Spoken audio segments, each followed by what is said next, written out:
Hi ஒருவன். So இந்த வீடியோவில் நம்ம என்ன பார்க்க போகிறோம் அப்படின்னா குயிக்காக பார்த்தலாம். என்ன அப்படின்னா இன்ஜினியரிங் மட்டும் கிடையாது, எல்லா பட்டப்படிப்பிற்கும் வந்து பார்த்திங்கன்னா ஃபீஸ் வந்து ஏற்ற போகிறாங்க அப்படிங்கிற ஒரு நியூஸ் வந்து இந்தியன் எக்ஸ்பிரஸில் நான் பார்த்தேன்.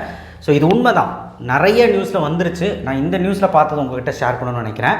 இந்த வீடியோவை கண்டிப்பாக உங்கள் ஃப்ரெண்ட்ஸுக்கு சொல்லுங்கள், ஏன்னா இது ரொம்ப ரொம்ப முக்கியமான நியூஸு. ஏன் அப்படின்னா இந்த கல்வி ஆண்டில் 2024 ஆல்ரெடி வந்து ஃபீஸ் ஏற்றியிருக்காங்க போன வருஷமே. இப்போவும் வந்து பார்த்திங்கன்னா கண்டிப்பாக கல்லூரிகளுக்கு என்ன ஆச்சுன்னு எனக்கு தெரியல, அவங்க இனிமே வந்து 25% வந்து ஃபீஸ் அதிகமாக்கணும்னு சொல்லி கோரிக்கை வச்சுருக்கிறாங்க ஃபினான்ஸ் டிபார்ட்மெண்ட்டுக்கிட்ட. கண்டிப்பாக வந்து பார்த்திங்கன்னா உயர்கல்வித்துறை இது வந்து பார்த்துக்கிட்டு இருக்குது அப்படிங்கிறது எனக்கு கொஞ்சம் வருத்தமாக இருக்குது. உயர்கல்வித்துறை என்ன பண்ணணும் அப்படின்னா, கண்டிப்பாக என்னுடைய வேண்டுகோள், மாணவர்கள் 7.5 ரிசர்வேஷன் கொடுத்தாங்க, இல்லைன்னு சொல்ல, ஃபுல் ஃப்ரீ ஸ்காலர்ஷிப்பெல்லாம் கொடுக்குறாங்க, ஓகே, எஸ்சி எஸ்டிக்கெலாம். பட் இதெல்லாம் போக ஏன் வந்து ஒரு ப்ரைவேட் கல்லூரிக்கு வந்து நம்ம வந்து ஃபீஸ் வந்து ஏற்றி கொடுக்கணும்? மேபி என்ன காரணம் எனக்கு தெரியல. ஆனால் ஆல்ரெடி ஃபீஸ் வந்து இப்போ வந்து கம்ப்யூட்டர் சயின்ஸ் எல்லாம் எடுத்திங்கன்னா 2 லட்சம் 3 லட்சம் வரைக்கும் வாங்குற காலேஜெல்லாம் இருக்காங்க ஒரு வருஷத்துக்கு. இதில் இன்னும் வந்து ஃபீஸ் ஏற்றுறாங்கன்னா, 25% ஃபீஸ் ஏற்றுறாங்கன்னா எப்படி? என்னைய கேட்டால் இது மாணவர்கள் எல்லாருமே வந்து பார்த்திங்கன்னா ஷேர் பண்ணுங்கள், ஃபீஸ் ஏற்றக்கூடாதுன்னு கண்டிப்பாக வந்து பார்த்திங்கன்னா டேக் பண்ணி விடுங்க. அண்ட் இது வந்து என்ன சொல்லியிருக்காங்க அப்படின்னு நான் வந்து வெளியோட்டமாக நான் படிக்கிறேன். பொறியியல் படிப்புகளுக்கான கல்வி கட்டணம் உயரும், விரைவில் அறிவிப்பு வெளியாகும் என எதிர்பார்ப்பு.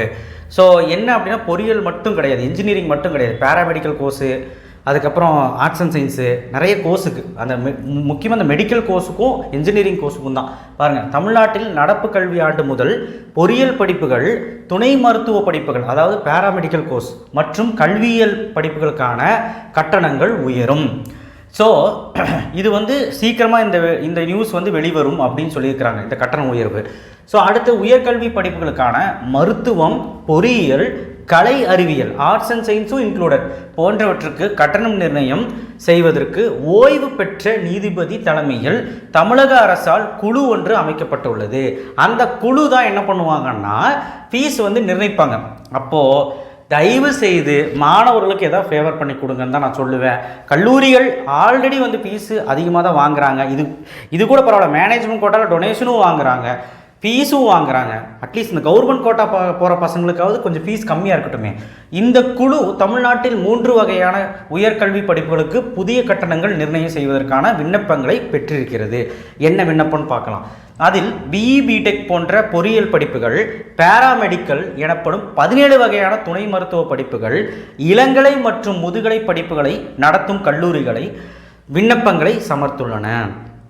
ஸோ உங்களுக்கு புரிஞ்சுக்க நான் என்ன சொல்ல வரேன்னு, பிஇ பிடெக் மட்டும் கிடையாது, பேராமெடிக்கல் கோர்ஸும் சரி, இல்லை வந்து பிஜி அண்ட் யூஜி கோர்சஸ் இருக்க எல்லா கல்லூரியிலையும் வந்து பார்த்திங்கன்னா முக்கால்வாசி ஆர்ட்ஸ் அண்ட் சயின்ஸும் சேர்த்தி தான் எல்லாத்துக்குமே ஃபீஸ் ஏற்றணும்னு பேசியிருக்காங்க.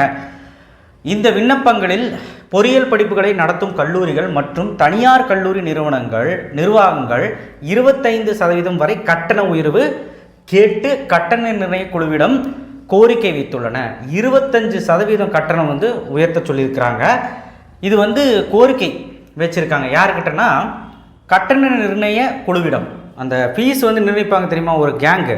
ஸோ அவங்க குழுவிடம் அவங்க வந்து என்ன பண்ணியிருக்காங்கன்னா கோரிக்கை வச்சுருக்கிறாங்க.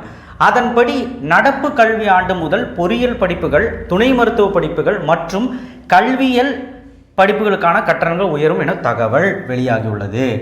புதியதாக மாற்றி அமைக்கப்படும் புதிய கல்வி கட்டணம் தொடர்பான அறிவிப்பு விரைவில் வெளியாகும் என தகவல் வெளியாகியுள்ளது. அப்படி நடைமுறைக்கு வரும் புதிய கல்வி கட்டணம் அடுத்த 3 கல்வி ஆண்டுகளுக்கு நடைமுறையில் இருக்கும். புரிஞ்சுதா? அடுத்த 3 வருஷத்துக்கு இதே ஃபீஸ் தான் இருக்குமாமாமா. ஸோ கண்டிப்பாக இது எல்லாத்துக்கும் டேக் பண்ணி விடுங்க. ஃபீஸ் அதிகமாகிடுச்சுங்கிற இன்ஃபர்மேஷன் வந்து ஓகே தான், பட் எனக்கு தெரிஞ்சு கம்மி பண்ணுங்கன்னு நான் ரெக்வஸ்ட் வைக்கிறேன். நான் ஒருத்தன் சொல்லி பிரயோஜனம் இல்லை, எல்லாருமே வந்து சொல்லுங்கள். அட்லீஸ்ட் ஃபீஸு கம்மி பண்ணலைனாலும் பரவாயில்ல, அந்த 25% ஃபீஸ் வந்து ஏற்றாமல் இருந்தால் நல்லதாக இருக்கும். ஏன்னா ஆர்ட்ஸ் அண்ட் சயின்ஸில் கூட ஒரு சில கோர்ஸுக்கெல்லாம் ஃபீஸ் கம்மி தான், ஆனால் இந்த இன்ஜினியரிங்கும் பேராமெடிக்கல் எடுக்கும்போது ஃபீஸு நிறைய போகுது, நிறைய பணம் கட்டுக்கிட்டு இருக்க மக்கள். ஸோ கண்டிப்பாக அது பார்த்து பண்ணணும்னு நினைக்கிறேன். இந்த இன்ஃபர்மேஷன் உங்கள்கிட்ட ஷேர் பண்ணணும்னு நினச்சேன். பொறியியல் கல்லூரி மட்டும் இல்லை, எல்லா கல்லூரிகளும், எல்லா பிஜி யூஜி இருக்கிற கல்லூரிகளுக்கும் இது பொருந்தும். இது வந்து பார்த்திங்கன்னா இப்போ தான் வந்து ஆலோசிச்சுட்டு இருக்கிறாங்க. கண்டிப்பாக ஒரு வெளிவரும் உயர்கல்வித்துறை இருந்து கண்டிப்பாக வந்து ஒரு நியூஸ் வரும். நியூஸ் வந்தோன்னு உங்கள்கிட்ட ஷேர் பண்ணுறேன். கண்டிப்பாக வந்து நானும் வேண்டிக் கொள்கிறேன். 7.5 ரிசர்வேஷனும் சரி, இல்லை வந்து ஏதாவது ஸ்காலர்ஷிப்னாலும் சரி, அது மட்டும் போக பத்தாது. சாதாரண மக்களுக்கு எம்பிசி, பிசி, ஓசி கேட்டகரி வரவங்களுக்குலாம் எந்த சலுகையும் இல்லை. பட் ஏன்னா அவங்களும் மிடில் கிளாஸ் ஃபேமிலி நிறைய இருக்காங்க, அவங்களும் கஷ்டப்படுறாங்க, எல்லாருமே கஷ்டப்படுறாங்க. ஸோ கட்டணம் வந்து உயர்ந்து வாங்காமல் அட்லீஸ்ட் அந்த 25% ஏற்றாமல் போதுங்கிற, அட்லீஸ்ட் அதையாவது கம்மி பண்ணி கொடுங்க அப்படிங்கிற, இது என்னுடைய வேண்டுகோள். இது எந்த அளவுக்கு இதாகும்னு தெரியல, பார்க்கலாம் என்ன நடக்குது. தேங்க்யூ. ஷேர் பண்ணுங்கள், சப்ஸ்கிரைப் பண்ணுங்கள், மறக்காம பெல் ஐக்கனை ப்ரெஸ் பண்ணுங்கள். நெக்ஸ்ட் வீடியோவில் சந்திப்போம். நம்ம வாட்ஸ்அப் சேனல் லிங்க்கில் வந்து ஜாயின் பண்ணுங்கள், குரூப்பில் வந்து ஜாயின் பண்ணுங்கள். தேங்க்யூ.